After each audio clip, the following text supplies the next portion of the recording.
When we started LCC Connect in 2022, our aim was to create a podcast platform that connects our college with the community and our community with the college. Since then, we've expanded to offer more than 25 podcasts, all of which are hosted by members of Lansing Community College or community activists. This is Daedalian, and I'm the general manager of LCC Connect. On this episode of Behind the Connection, we're going to feature a chat with the host of a new LCC Connect podcast. It's called Trollin the Mitten. The host of the program is Aral Gribble. Hey. He's an actor. He's a teaching artist. And currently, he's an LCC student. His podcast is going to premiere on LCC Connect Tuesday, August 27th. You can listen to it at lccconnect.org, or you can listen on your favorite streaming platform. And now it's time to delve behind the scenes and find out what's happening behind the connection. Hey, everybody.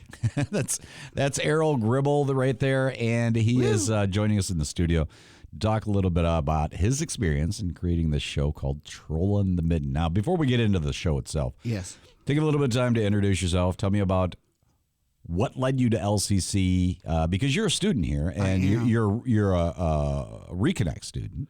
That's right. And tell me a little bit about what you do outside of being a student. Thanks, Gretchen Whitmer. Real quick side note, Reconnect. Because of the Reconnect program. Yeah, so... Explain that for those that... Because not everybody knows about this. So, like, we toss that term around the college all the time, because everybody kind of knows what it is here at LCC. No, but a lot of my friends, a lot of folks I talk to, my family, none of them had heard of it. Yeah. When I took advantage of it.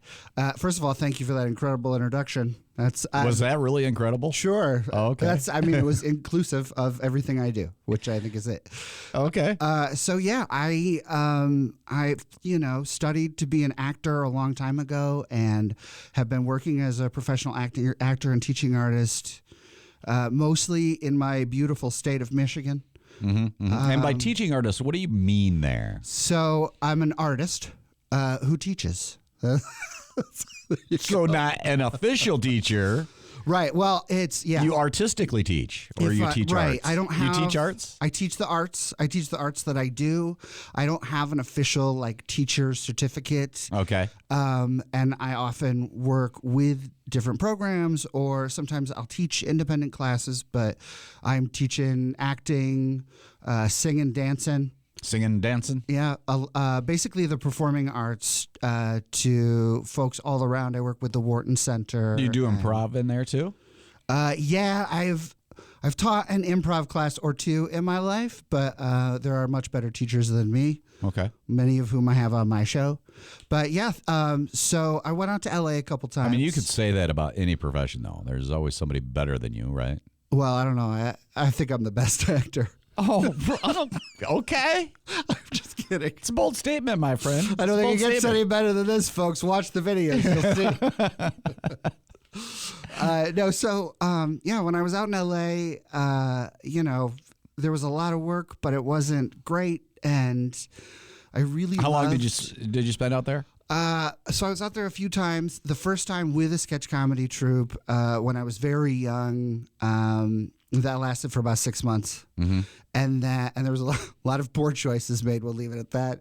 And then, this most recent time, thanks to the tax incentives that we used to have here in the state around movie making and whatnot, I was able to meet a lot of folks, make a lot of connections, and through that, moved to LA for about 3 years off and on. I was still coming home and doing professional shows in the theaters in Michigan. You mentioned the tax incentives. Of course, that really isn't really a thing anymore in Michigan, right? Well, fingers crossed, kids. Okay, might come back? Yeah, that's not. The old tax incentives were basically like they wrote checks to Hollywood people, and a lot of folks in general didn't like it. And so Rick Snyder did away with it. And the new tax incentives there's a vote coming up in the Michigan Congress at some point.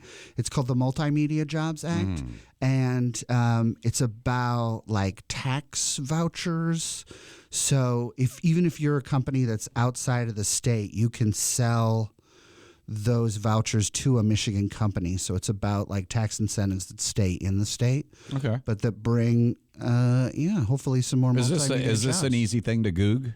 It is. Is it? Multimedia Jobs Act, also MIFA, the Michigan Film Association. They're a big part of like making this happen. You can go to their website. There's a lot of info. Okay. If I'm feeling froggy, maybe I'll throw that in the show notes there. Amazing. But yeah, so when I came back, I was like, I'm going to make stuff here.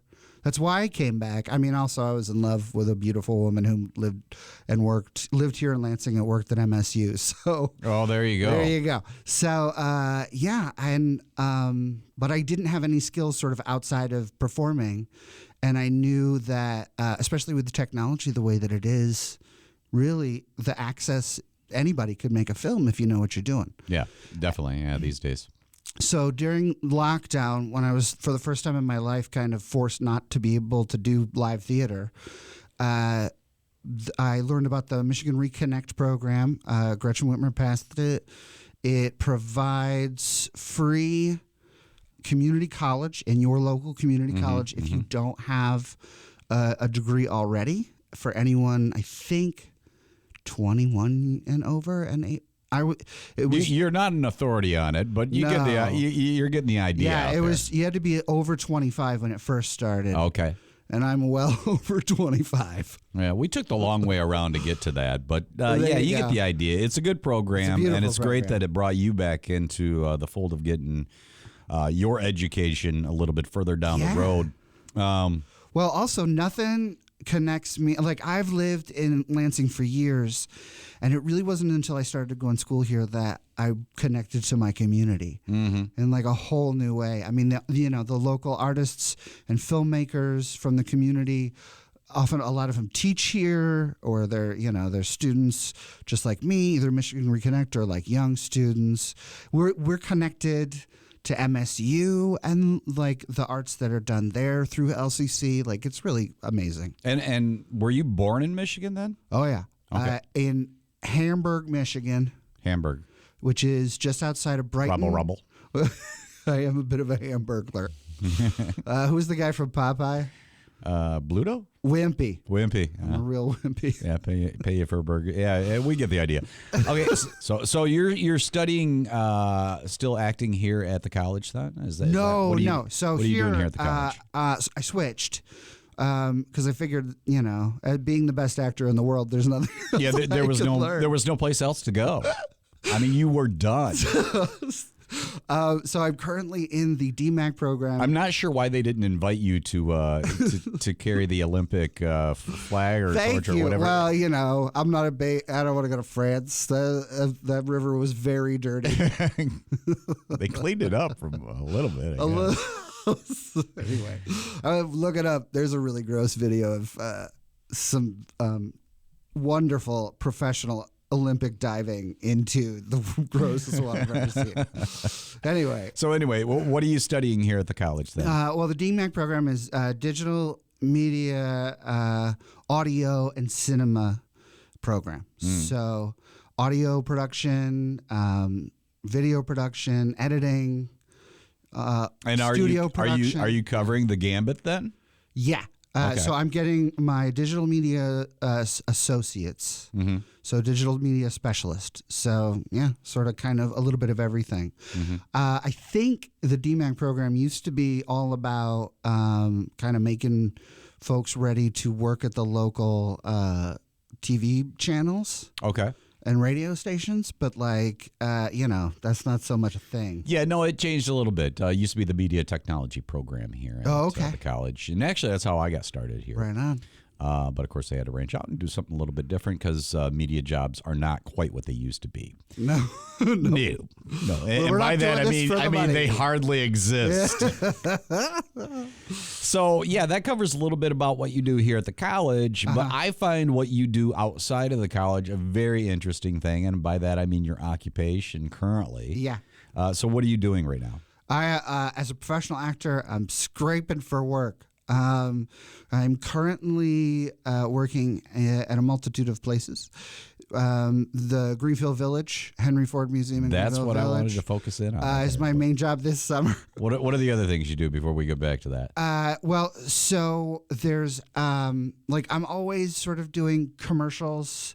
I would say on average, either commercials or like internet videos or things like that, like short film shoots, maybe like one every few months. Okay. I have a PSA for rage driving that's supposed to come out in September, but it happens inside a grocery store.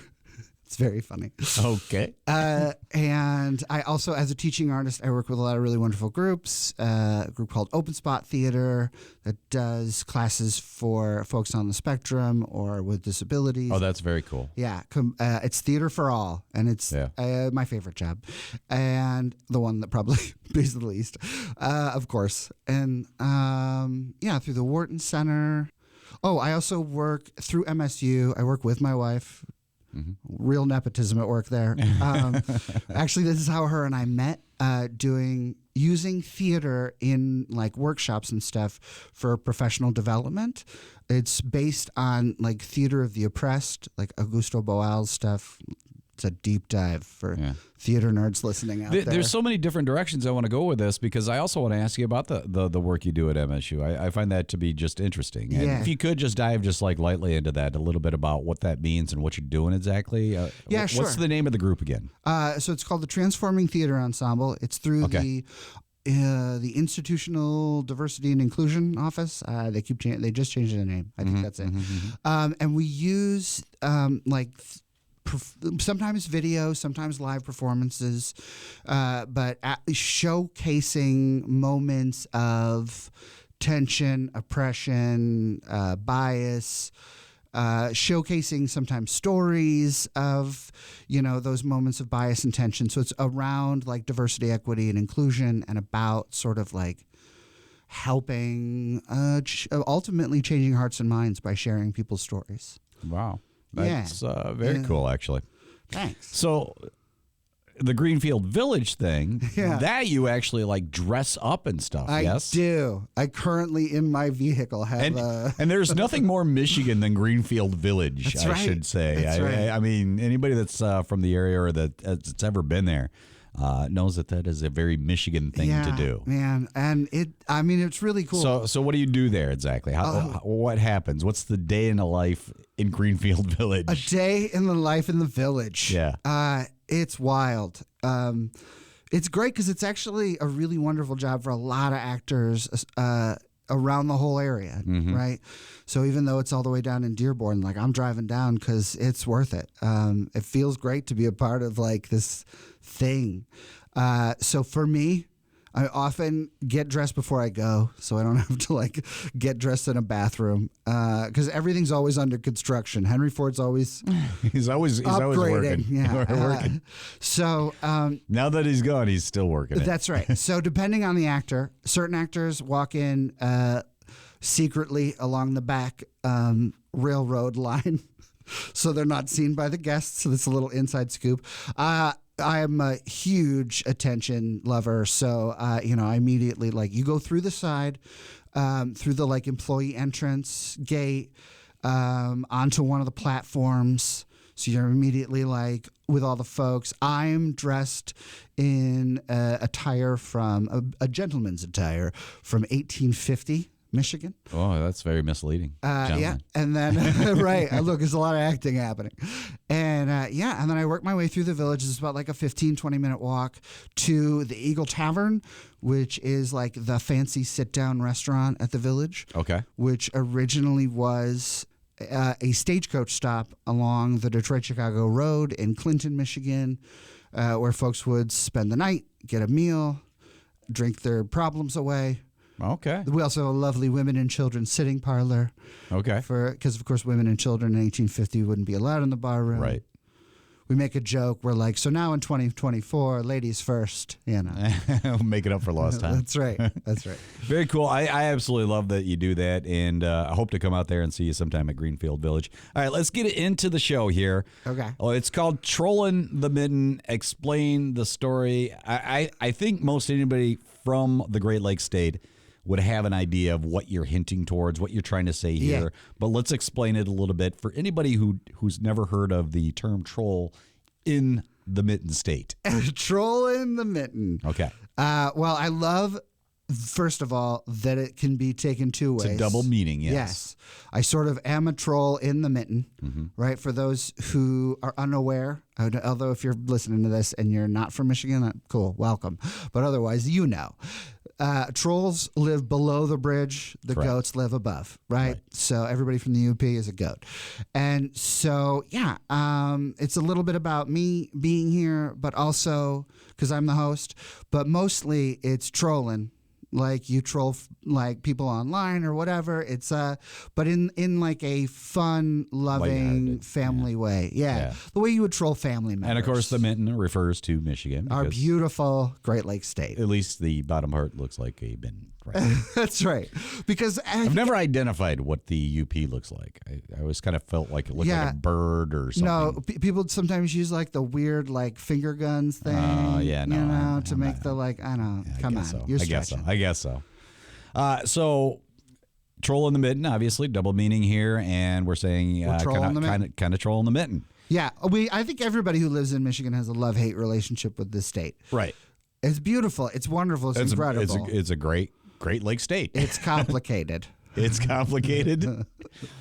But you've lived here all your life, so as much as you're kind of poking fun a little bit, you're also celebrating what it is. Yeah, absolutely. Like I said earlier, I've been to New York, I've been to LA, I've been to Chicago. Like, I love this state. It's not only the most beautiful state I've ever been to, like the people, especially the artists, and maybe it's because we all sort of deep down know we're not doing this for the money. And so we make things that we love. And I think that makes it better. That's just what I think. So why exactly did you decide to do this podcast anyway? So my friend and I had a rough podcast for a while. Don't look it up. It's probably inappropriate. Well, don't mention it then. Yeah. We will not put that in the show notes. And right. And like as an actor, I've always loved. Like I've been on a handful of other podcasts, like. There was a sort of like Dungeons and Dragons themed podcast that somebody did locally. I don't know if that ever made it to like, my inner production. geek would love that. Right. I thought I got to play like multiple different like voices and stuff. It was cool. I like it. So yeah, when you had the like podcast power up competition for students, right? I thought, what a great opportunity. And that's the other thing that like coming back to school as like a grown up, like one, I think I'm more ready for learning because I have spent so much of my life learning and being like, oh, now that makes me better by learning. Right. Well, speaking of which, I mean, you said you were a DMAX student. Do you feel like the process of what you've created here, do you feel like that's kind of helped you? Yeah, 100%. Like to learn a little bit in what you're doing? Yeah. So I think, going back to school sort of put me in this position, one, around all these wonderful teachers and all these wonderful equipment, but like, that part of my brain that was always around and, working on stuff, whether it was for like theaters or whatever, whether it's, audio editing or using video every once in a while, like now I had the opportunity to like dive deep and learn how to like really start doing that professionally. And so the idea that like I could make a podcast and not just go in and be the guy who records it, but add the sound effects and make a story and like bring in the other people. And this thing's kind of grown a little bit, I think probably outside of what you originally intended. And the fact that it's I think originally you were looking at it as more of an improv show, which it still is. It still is. Yeah. It still holds on to that. Yeah. But you've also extended into other things, which I like. Cool. You had one time where you got into doing like an almost game show kind of a vibe. Yeah. Which still felt improvised to Right, me. right. But yeah. And you were more than open to my suggestions because I thought, I like the improv part, but I also like radio theater. Yeah. And you kind of combine the two. 100%. So it's got little elements of radio theater, a little bit of improv, some skit comedy in there. Yeah. Some different variations. And I'm just really looking forward to this coming up. I really want to talk about one more thing before we go. Okay. And by all means, if you don't want to talk about it, let me know. But what's your most memorable acting moment? Oh, man. Most memorable is a really wonderful way to frame it. So this, I think, encapsulates like how I have committed myself to the joy of what I do and not the success necessarily. Okay. So I was in a show at the Williamston Theater. In Okay, it's not Williamston, what I thought Michigan. you'd mention, but go ahead. Oh, okay. I guess, all right, two. The like main one, the best one, of course, was like working with William H. Macy. There you go. That's what I kind of thought. A film here in Detroit, and he was so incredible. that was filmed in Detroit then? Yeah, So north it of was Detroit. William H. Macy, and it was called Dial a Prayer. Am I right? That's right. Okay, that's the name of it's a movie. Yeah, it was on Netflix for a while. I don't know if it's still on. Okay. About a young girl, Brittany Snow from Pitch Perfect. I think it was sort of her chance to try to break free from like that stereotype. Yep. Right. So she was a real like moody teen who had like defaced a Catholic church and maybe burned something, you don't know. And so she's forced to work in this prayer call center run by William H. Macy, and I play his like lead caller, right-hand man. Yeah. So I have like a handful of scenes just with him, Yeah. and it's a good time. All right. He was amazing. He was great. So now that aside, let's talk about your most memorable moment. Memorable. So I was doing a show at Williamston Theater. I was trying to lead you in there, but you No, took it in a yeah, different I direction. didn't get I love it. So yeah, like that was probably the coolest experience. But my most memorable was it was called Fully Committed, which ran on Broadway twice. They brought it back, which the last time it's about a guy who works in a call center. Or like not a call, like he's the only guy taking calls in a fancy restaurant, like a 5-star or whatever restaurant in New York City, in like the early '90s, back when people still called to make reservations. So it's sort of irrelevant now, but the show is set up in this dingy little basement set, and there's the call banks that are all the guests calling in. Okay. Then you have another phone in the down right corner. That's the chef's phone. Another phone in the up left, whatever. That's the maitre d'. And like the front lobby or whatever. So there's a couple characters that come in on that phone, and one actor plays everybody. So I play Sam, the guy who's taking the calls, and that's the only costume I ever wear.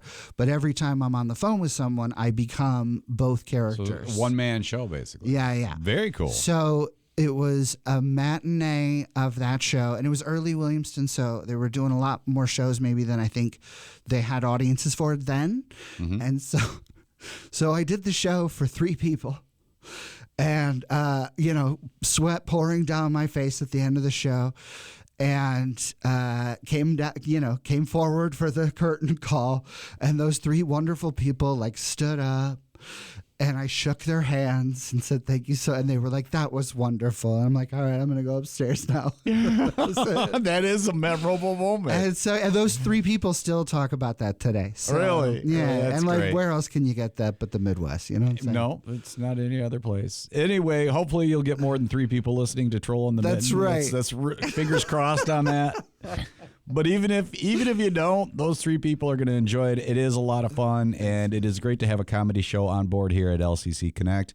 I myself, when I'm not, I mean, this is the only comedy show that we've done so far. Amazing. Which, when I do not listen to all, because I listen to every single podcast on LCC Connect. Sure. All the time. Yeah, that's your job. Yeah. And then, which it's true. But when I don't, a lot of the times I do listen to comedy podcasts. So I was really looking forward to having you on board and doing this. I love what you're doing. I love where you're going with it. I want you to keep up the good work. And I'm just happy to have you on board. It's called Trollin the Mitten. It's going to be on August 27th that we'll be premiering it on LCC Connect. Can I do one quick plug before we go? Oh, is there another plug other than the one I just gave you? About the show. Sorry, because you. Oh, yeah, you wanted to mention some of the folks that are on there. Yeah. Well, no, because it's like growing. It's about like bringing people together. And I have all these amazing folks on there, like Rico, Bruce Wade, and a lot of other professional artists. But if anyone out there listening wants to be on the show, hit me up. Yeah, by all means, And we will have his contact information available on his webpage, which will be at lccconnect.org. All right, with all that having been said and done, I've got to do the rando question of the day. I started this tradition at the very first episode, and so now I got to keep it up. So here we go. We're going to find out. I have no idea what it is going to be. I need 2 hands to actually do this here. Okay. Yeah, this is why you need the video for what story does your family always tell about you? What story? Is the show at Williamson Theater? What story does your... No, I wish. What story does your family always tell about you? Me? The time I lit the hill next to our house on fire. What, like an entire hill? I mean, yeah, it was a... What do you mean? How do you light a hill on fire? It was a project that was... My grandparents lived... This is a long story. Now I'll keep it short. There was a project where we had like extra dirt that ended up at the side of the house. Years later, like overgrowth had just taken it over. But there was still like parts of it that was just dirt. And I had discovered what a magnifying glass and sun can do.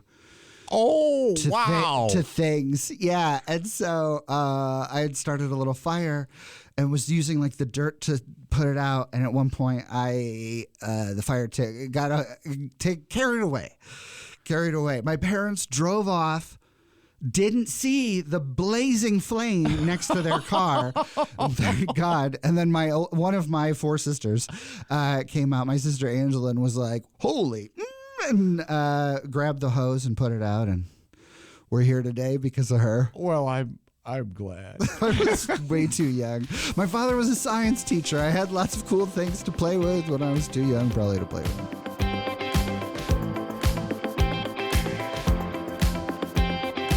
As a lifelong Michigan person, and I'm going to say it that way, Michigander or Michiganian.